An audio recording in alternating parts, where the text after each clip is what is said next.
You've selected your target consumer. After selecting a target consumer, the second step is to determine what promise you'll make to get them to buy. The ideal promise is one that is unique, compelling, and credible. There's a reason why each of these steps is essential. If your promise is not unique, there is no incentive for a shopper to pick your company over any other competitor. If a legitimate difference does exist between you and your competitor's promise, your promise should clearly indicate that difference. Otherwise, there is no differentiation in the mind of the shopper. Actual product differences matter only if they help you differentiate the promise you make to your consumers.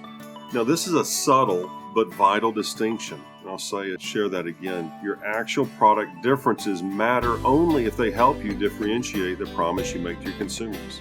This leads to our second point. Okay, so consumers don't buy products.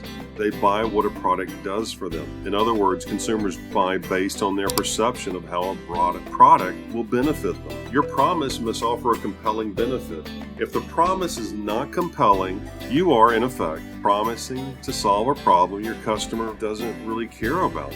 Finally, you need to make your promise credible. In many markets, buyers are extremely skeptical. They assume all companies are liars, or at least exaggerators. And when you combine the skepticism with a common complaint that all those companies sound the same, buyers don't know who to buy from and end up choosing randomly. There are several key problems that arise when developing a unique, compelling, and credible promise. So let me share just a couple of those with you very quickly. So the first problem I see is that a client's promise is not unique, or it's not unique enough when you compare it to the competition. This is probably the number one problem I see with food companies.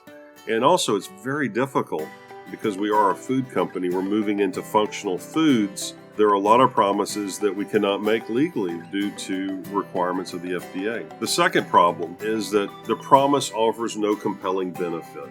And the third problem is our promise can be unique, compelling, but target consumers and shoppers, they don't believe us. They don't believe. So I hope that helped you to understand a little bit more about your brand promise for your food product. The key to driving sales is to present consumers and shoppers with a unique, credible promise that includes a compelling benefit. There are many ways to differentiate your company from your competitors. You want to offer polar opposite of what the competition is offering.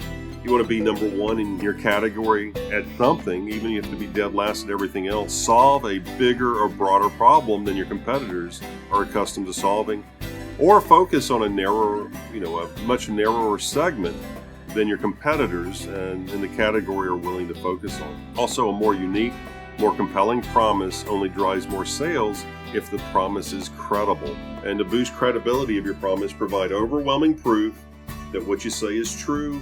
And you can use syndicated data, customer testimonials, product tasting, and trade support. You want to provide a highly specific, detailed business case to produce and boost the credibility of your promise.